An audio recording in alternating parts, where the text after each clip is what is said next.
ನಮಸ್ಕಾರ ರೈತ ಬಂಧುಗಳೇ. ಈಗೇನು ಇವತ್ತೇನು ನೋಡ್ತಾ ಇದ್ರಿ, ಇದೊಂದು ಶುಗರ್ ಕೇನು ಅಥವಾ ಕಬ್ಬಿನ ಬೆಳೆ ಅಂತ ನಾವೇನು ಹೇಳ್ತೀವಿ. ಉತ್ತರ ಕರ್ನಾಟಕ ಭಾಗ ಮತ್ತು ಮಧ್ಯ ಕರ್ನಾಟಕದಲ್ಲಿ ಜಾಸ್ತಿ ಬೆಳೀತಾರೆ. ಜೊತೆಗೆ ಕೆಲವೊಂದು ದಕ್ಷಿಣ ಕೆಲವೊಂದು ಏರಿಯಾದಲ್ಲೂ ಸಹಿತ ಸಾಕಷ್ಟು ಕಬ್ಬಿನ ಬೆಳೆ ನಮ್ಮ ಕರ್ನಾಟಕದಂತೆ ಸಾಕಷ್ಟು ಏರಿಯಾ ಇದೆ. ಈ ಒಂದು ಕಬ್ಬಿನ ಬೆಳೆ ನಮ್ಮಲ್ಲೂ ಸಹಿತ ಸಾಕಷ್ಟು ರೈತರು ಮಾಡ್ತಾ ಇರೋದು. ಮತ್ತು ಹಿಂದೆ ನಾನು ಆಲ್ರೆಡಿ ಸಾಕಷ್ಟು ವೀಡಿಯೋಗಳನ್ನ ಅಪ್ಲೋಡ್ ಮಾಡಿದ್ದೇನೆ ಇದರ ಸಂಪೂರ್ಣಗೆ. ಇವತ್ತು ಇದು ಆರ್ಗ್ಯಾನಿಕ್ ಪದ್ಧತಿಯಲ್ಲೇ ಓನ್ಲಿ ಕೆಮಿಕಲ್ ಫ್ರೀಯಾಗಿ ಟೋಟಲಿ ಯಾವ ಕೆಮಿಕಲನ್ನು ಬಳಸಿಲ್ಲ. ಯಾಕಂದರೆ ಈ ವರ್ಷ ಟೋಟಲಿ ಮಳೆ ಪ್ರಮಾಣ ಕಡಿಮೆ ಇದೆ. ಜೊತೆಗೆ ಬೋರ್ವೆಲ್ಗಳೆಲ್ಲ ನೀರು ಕಡಿಮೆ ಆಗಿರೋದ್ರಿಂದ ಯಾವ ಕಾರಣಕ್ಕೂ ನಾವು ಇನ್ನೂ ಗೊಬ್ಬರಗಳನ್ನು ಬಳಸೋಕ್ಕೆ ರೆಕಮೆಂಡ್ ಮಾಡಿಲ್ಲ ರೈತರಿಗೆ. ಈ ಸದ್ಯ ಇದು ಹೊಸದಾಗಿ ನಾಟಿ ಮಾಡಿರೋಂಥದ್ದು. ಇದಕ್ಕೆ 4 ತಿಂಗಳಾಗಿದೆ. ಈಗ ನಾಟಿ ಅಂದರೆ ಸಸಿ ಬಡ್ಡೆ ಬರುತ್ತಲ್ಲ, ಬೀಜ ಆ ಥರ ಕಟ್ ಮಾಡಿಕೊಂಡು ಇವತ್ತು ಜನವರಿ ತಿಂಗಳಲ್ಲಿ ನಾವು ನಾಟಿ ಮಾಡಿದಂಥದ್ದು. ಈಗ ಆಲ್ರೆಡಿ ಇದು ಈಗ ಇವತ್ತು 15, ಇವತ್ತು 16, ಏಪ್ರಿಲ್ 16. ಇವತ್ತಿನ ಡೇಟಿಗೆ ಕರೆಕ್ಟಾಗಿ ನಮಗೆ 4 ತಿಂಗಳಕ್ಕಿಂತ 5 ದಿವಸ ಕಡಿಮೆ ಇದೆ ಇನ್ನೂ. ಈಗ ಇಲ್ಲಿ ಆಲ್ರೆಡಿ ಕ್ರಾಪ್ ನೋಡ್ತಾ ಇದ್ದರೆ ನೀವು ಎಷ್ಟು ಎತ್ತರ ಇದೆ, ಸ್ಟ್ರೆಂತ್ ಹೇಗಿದೆ ಏನು ಅನ್ನೋದು ನನಗೆ ಅಬ್ಸರ್ವ್ ಮಾಡಿಕೊಳ್ಳ್ರಿ. ಯಾವುದೇ ರೀತಿ ರಾಸಾಯನಿಕ ಬಳಸಿಲ್ಲ. ಸಾಯಿಲ್ ಟ್ರೀಟ್ಮೆಂಟು ಮತ್ತು ಸೀಡ್ ಟ್ರೀಟ್ಮೆಂಟ್ 2 ಮಾಡ್ಕೊಂಡಿದ್ದು ನಂತರ 2 ಟೈಮಲ್ಲೇ ಸ್ಪ್ರೇ ಕೊಟ್ಟಿರೋಂಥದ್ದು. ಸ್ಪ್ರೇ ಮೂಲಕ ಮೇಲೆ ಎಲೆಗಳ ಮೂಲಕ ಮೇಲೆ ಕೊಟ್ಟಿರೋಂಥದ್ದು ಅಬ್ಸರ್ವ್ ಮಾಡ್ಬೋದು ನೀವು. ಹೀಗಿದೆ ಡ್ರಿಪ್ ಮಾಡಿಕೊಂಡು, ಯಾಕಂದ್ರೆ ನೀರು ಕಡಿಮೆ ಇರೋದ್ರಿಂದ ಬೋರ್ವೆಲ್ಗಳು ಮೇಂಟೆನೆನ್ಸ್ ಮಾಡೋಕ್ಕಾಗ್ತಿಲ್ಲ. ಹಾಗಾಗಿ ರೈತರು ಇದನ್ನು ಡ್ರಿಪ್ ಮಾಡಿಕೊಂಡು ಮಾಡ್ತಾಯಿದ್ದಾರೆ, ನೋಡ್ಬೋದು.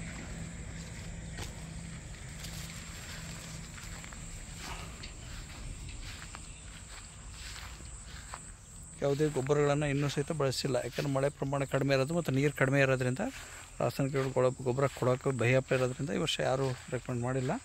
ಜೊತೆಗೆ ಪೂರ್ತಿ ಆರ್ಗ್ಯಾನಿಕ್ ಪದ್ಧತಿಯಲ್ಲಿ ಯಾವುದೇ ರೀತಿ ರಾಸಾಯನಿಕ ಮುಕ್ತವಾಗಿ ಬೆಳಿಬೇಕು ಅನ್ನೋಂಥ ಉದ್ದೇಶಕ್ಕೆ ಮಾಡಿಸಿರೋದು. ಹಾಗಾಗಿ ಇವತ್ತು ಇಷ್ಟು ಬೇಸಿಗೆ ತೊಂದರೆ, ಇಷ್ಟೆಲ್ಲ ಟೆಂಪ್ರೇಚರ್ ಹೆಚ್ಚಿದ್ರೂ ಯಾವುದೇ ರೀತಿ ತೊಂದರೆ ಆಗಿಲ್ಲ. ಬೆಳೆ ಇಷ್ಟು ಕಲರ್ಫುಲ್ಲಾಗಿದೆ ಮತ್ತು ಇಷ್ಟು ಟಾಪಾಗಿ ಕಾಣ್ತಾ ಇದೆ. ಕರೆಕ್ಟಾಗಿ 4 ತಿಂಗಳು ಇನ್ನೂ ತುಂಬಿಲ್ಲ. ಬೆಳೆ ನೋಡ್ಬೋದು ಎಷ್ಟು ಹೈಟ್ ಇದೆ, ಸ್ಟ್ರೆಂತ್ ಹೇಗಿದೆ, ಕಲರ್ ಹೇಗಿದೆ, ಪ್ರತಿಯೊಂದು ಎಲೆಗಳನ್ನು ಅಬ್ಸರ್ವ್ ಮಾಡಿರಿ ನೀವು. ಯಾವುದೇ ಕೀಟ ಬಾಧೆಗಳು, ರೋಗ ಬಾಧೆಗಳು ಯಾವುದು ಕಾಣಲ್ಲ.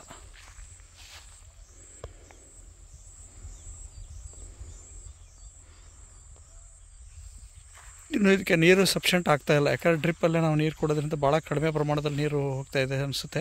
ಮಧ್ಯದಲ್ಲೂ ಸಹಿತ ನಾವು ಕೊಡಬೇಕಾಗಿತ್ತು. ಮಧ್ಯದಲ್ಲಿ ನೀರು ಹೈ ನೀರು ಟೈಪಲ್ಲಿ ಒಮ್ಮೆ ಕೊಟ್ಟಿದ್ರೆ ಅದು ಜಾಸ್ತಿ ಪ್ರಮಾಣದಲ್ಲಿ ಇದೆ. ಡ್ರಿಪ್ಪನ್ನು ಜಾಸ್ತಿ ಪ್ರಮಾಣದಲ್ಲಿ ನೀರು ಬಿಡೋಕ್ಕೂ ಸಹಿತ ಅನುಕೂಲ ಆಗ್ತಾಯಿಲ್ಲ. ಮಳೆ ಬಂದ ನಂತರ ಏನಾದ್ರು ಅನುಕೂಲ ಆಗ್ಬೋದು. ಬಿಟ್ಟರೆ ಸದ್ಯಕ್ಕೆ ಈಗ ಡ್ರಿಪ್ ಮೂಲಕ ಅದಕ್ಕೆ ಅನುಕೂಲ ಮಾಡಿಕೊಂಡು, ಯಾಕಂದರೆ ಅಡಿಕೆ ತೋಟಗಳು ನಮ್ಮ ಭಾಗದಲ್ಲಿ ಸಾಕಷ್ಟು ಇರೋದ್ರಿಂದ ಅಡಿಕೆನೂ ಸಹಿತ ಬೆಳೆ ಉಳಿಸ್ಕೋಬೇಕಲ್ಲ ರೈತರು. ಹಾಗಾಗಿ ಅದು ಮತ್ತು ಇದು ಎರಡನ್ನೂ ಮ್ಯಾಚ್ ಮಾಡ್ಬೇಕನ್ನೋ ಉದ್ದೇಶಕ್ಕೆ ಏನಾಗುತ್ತೆ, ಸ್ವಲ್ಪ ನೀರಿಂದ ತೊಂದರೆ ಬರ್ತಾಯಿದೆ.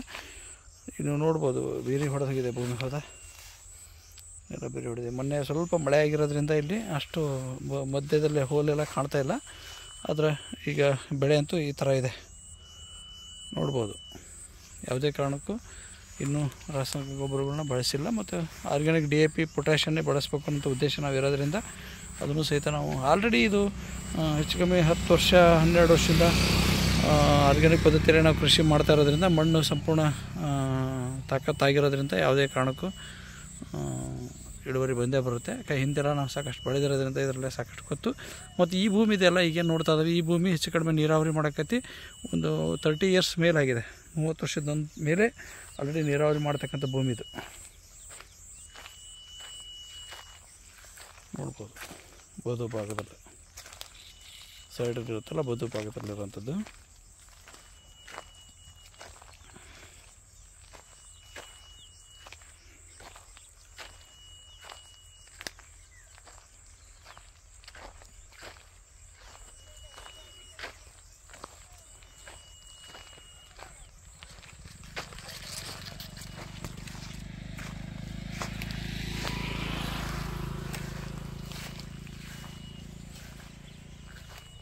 ಇದು 2 ಎಕರೆ ಇದೆ, 2 ಎಕರೆ ಕ್ರಾಪ್.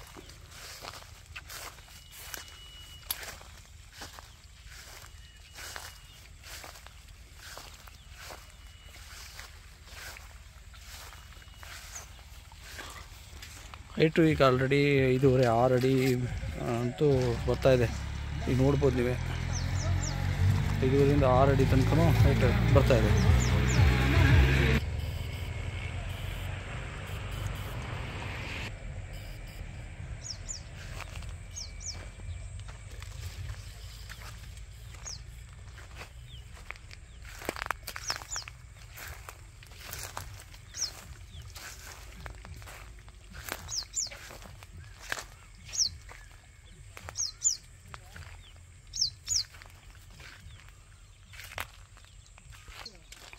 ಕಬ್ಬಿನ ಹೈಟ್ ಎಷ್ಟಿದೆ ಅಂತ ನೋಡ್ಬೇಕಾದ್ರೆ ಇಲ್ಲಿದೆ ನೋಡ್ರಿ, ಕ್ಲೀನಾಗಿ ಗೊತ್ತಾಗುತ್ತೆ,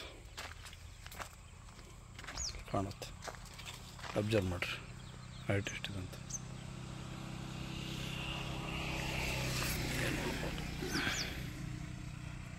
ಎಷ್ಟಿದೆ ನೋಡ್ರಿ, ಕರೆಕ್ಟಾಗಿ 4 ತಿಂಗಳು ಇನ್ನೂ ತುಂಬಿಲ್ಲ, ಹೀಗೆ ಕಾಣ್ತಾಯಿದೆ. ಕಾಣ್ತದೆ ನೋಡ್ರಿ, ಇಲ್ಲಿಂದ ಕಾಣುತ್ತೆ. 2 ಪ್ಲೇಸ್ ಇದೆ, ಕಾಣ್ತದೆ ನೋಡ್ರಿ. ಹೀಗಿದೆ ಕಬ್ಬಿನ ಬೆಳೆ.